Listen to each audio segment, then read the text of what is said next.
folks, AJ the CEO here, and in this video I just want to walk you through a project that I'm trying to put before the board and the trustees here to change out some of the stuff here at my church. So y'all have seen the last couple of days I've been doing a bunch of multi-camera installs, and what I want to do is streamline the process because the technology has got better, the prices have come down, and I am putting together a quote to present to the trustees and the church to switch out a lot of the cameras that we have here to make stuff more simple. Now, even with COVID and people getting vaccinated, which I just got my first one today, you know, we're we have less people running the media booth like we normally do, and I want to make it simple so that if it comes to, like, some Sundays I'm the only one that's running this if I'm not playing, or we have other people in the media ministry and it's just one or two people, and I want to make it as simple as possible because the way everything up here was designed was really for 3 to 4 people, and I want to simplify it a lot more. So let me take you through the tour of what we got, and I want to run through the parts that I want to use and the mindset behind everything I'm doing. And that reminds me, it almost makes me want to do something else, but let's just do this first. All right, so for the first thing is we have, this is still the original Sony Handycam CX230 that we started this whole thing with.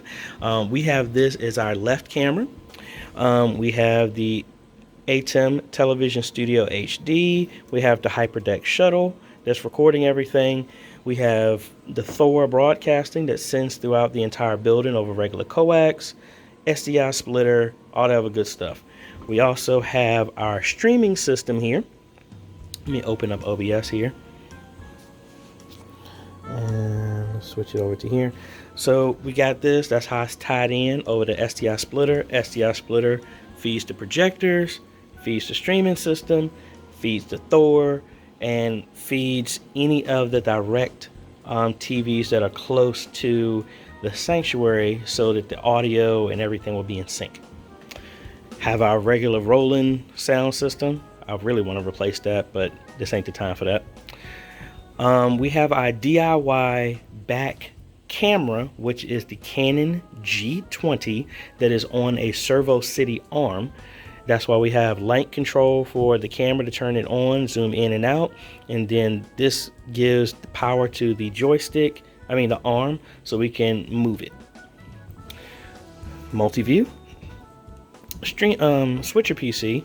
Oh, and that was the presentation PC.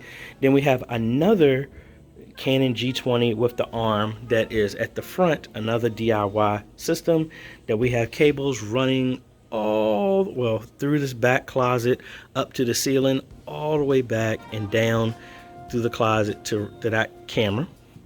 And then we have the other Panasonic V770, which has been relegated to being an alternative shot for the pulpit because our lights are in the way, which I've always wanted to at least remove one rung of that.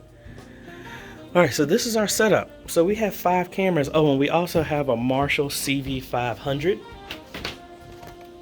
that's right there below that acts as our stationary shot. Now, the idea is normally when somebody is up here, they're running between all of this, which I'm not really a big fan about. What I'm planning on doing is, if you saw in my previous video, we have the Aura sent me the KVM switch, which I'm going to put in here, which is going to allow I'm going to connect our streaming system to this TV here, or honestly I would rather get a bigger one, but anyway, we're going to connect those 2 computers, the presentation system and that, to here, and then everything can be done from this system. So people won't have to run around and do everything, or actually I might do it in reverse. I think I'll put everything on this system so they can be close to the audio. But anyway, the idea is this is the preview so we can see what the back camera is doing. But the idea is to replace that camera and this one down here, the DIY PTZs, with PTZ cameras. That would remove 2 sets of these. Both of the cameras can be controlled from one remote. The multi-view, viewfinder for that specific camera should not be needed, because they can just, the operator who's going to be right in front of this will be able to see all of the cameras right there. And honestly, I think the camera operator and the video person should be the same person. But that's what I'm thinking. So this whole setup will go away. This whole setup will go away, and then the cameras on both sides will go away, because we can program the PTZ camera to have a locked position on the left, the right podium, and center, and all the other positions that we need. So if someone can't operate the joystick, all they have to do is press in, like we'll have a label or something like that that shows all the positions. They just have to recall the position, and it'll cut to that given position. Granted, we need to make sure everybody knows, because it's going to move fast. That's going to be jarring for people to watch. So the idea is still keep our static shot here and cut over to that shot while we're making adjustments. The front PTZ will actually act the exact same way. We'll have locked positions for certain positions. So yes, we could manually control it if need be, but one person just has to press a recall, the camera, the recall, and the position, and boom, there you go. And worst case scenario, you can make the back camera be automated like that. And then if we ever use the front camera, which right now is normally teamed on the band, the organ, and just from the angle, you really can't reach anything. I like to move the camera angle a little bit forward. So instead of it being right there, I kind of want to move it right under the projector screen or above the exit sign. So at that angle, we may be able to get the baptismal pool. I don't know. If not, we can just replace exactly where it is. So that is what I'm trying to do. So right now, I have 2 quotes. I am putting in the ones for the PTZ Optics ones that we want to go with. Well, actually, now let me do with 3, because my church loves groups in 3s. Give them 3 options to pick from. We have the PTZ Optics quote with cameras. That's what I would like to go with. We also have the AJay Imaging one that would give it just a lower price. And then also, I always have to give the bare minimum cheapest option, and that's with the same similar type of cameras that Pastor Alicia and them did at Greater Works, and give them an option. So they all have the same functionality. Of course, I would rather go with the higher end ones that I've been installing, like I just installed over at Faith and Family. But at this point is, yes, I want to have good quality, but at the same time, this move is mainly meant for simplicity. So that is the plan. So the price is ranging from around $4,500 all the way down to almost $2,500 in price. And I mean, from an equipment standpoint, you're talking about, and I'm not including labor of installing everything and moving everything over. Yeah, so in that price range, from a hardware standpoint, if you do the work yourself, you're talking about maybe maybe $3,800 down to around like maybe $1,900. That's the price range. Now the good thing is nothing really has to change on what we got. So when I ran the original when I ran the original camera up there, we have 2 SDI cables coming, we have 3 Ethernet cables coming, and we have 1 3.5 millimeter cable going through as well. So by switching that up, now ranging from these products, some of them are PoE, some of them are not. We already got power everywhere over there. If they're PoE, we have 3 cables. One of them can be for the RS-232, that's 1. The other one is for a network, that's 2. And we still have 1 extra one left over. And then we already have 2 SDI cables. So that's just 1 SDI cable that's going to be used.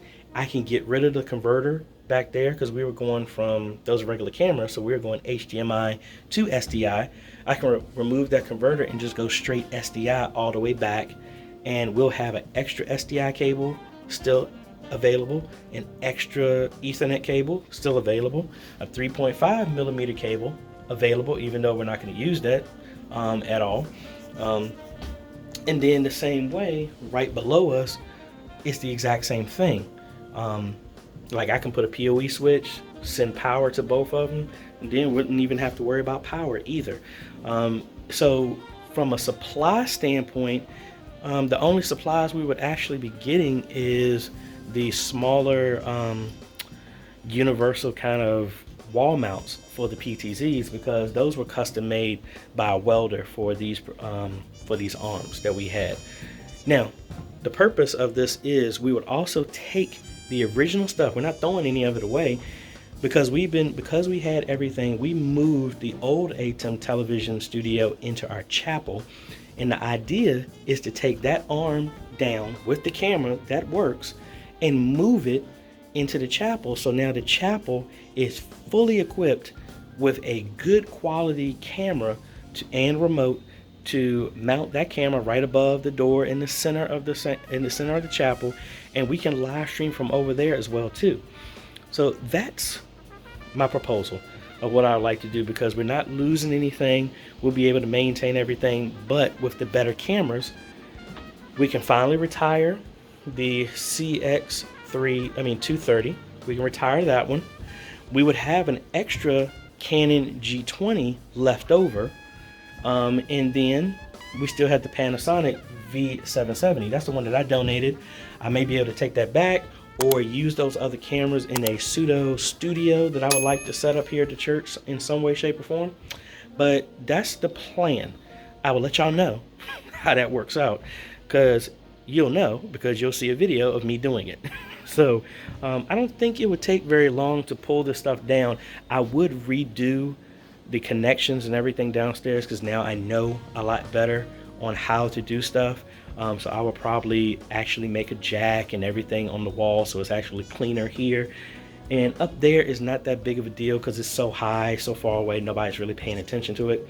I think that'll be good. And then the next step would be is that we can get those replaced. But that's what we're doing today. Today was kind of slow because I went and got my first shot. My daughter had some testing at school, so I really couldn't do but so much. I had to be in the area. That's what we have going on, and I think that's it. I'm gonna let her have some more time at school because it was a half a day, so I'm gonna pick her up later so she can play with her friends, and then that's about it. So let me put this in the trustees and treasurers box, hope for the best, and then we go from there. So that's it. Very different type of vlog today. Oh, also, and I am also thinking about that web presenter, because what the web presenter could do would allow us to completely remove this system from out of the picture, and with all the freed up connections, we can put all of our videos to be played from here. So our countdown videos, everything can be loaded on our HyperDeck shuttle and emulate what we were doing in OBS. So this system would move over to the chapel, and now we know there's enough horsepower to live stream here or there. Again, don't throw away stuff that's working. We just repurpose it to something else. So that's the plan. And then the last thing I would like to do is maybe move this and mount it or something like that and free up all this, because you gotta think, once all this stuff is gone, it's going to be so much space left on the tables. But yeah, I think that's it. Yeah. So let me turn this stuff in, and we'll be seeing y'all tomorrow. Oh, let me know down below if you have any questions of what I'm going to do. I have a list of all the items that I plan on using, all 3 iterations. There'll probably be a kit.co link or something like that so you can see all of them. So anyway, we'll catch y'all in the next video. Later.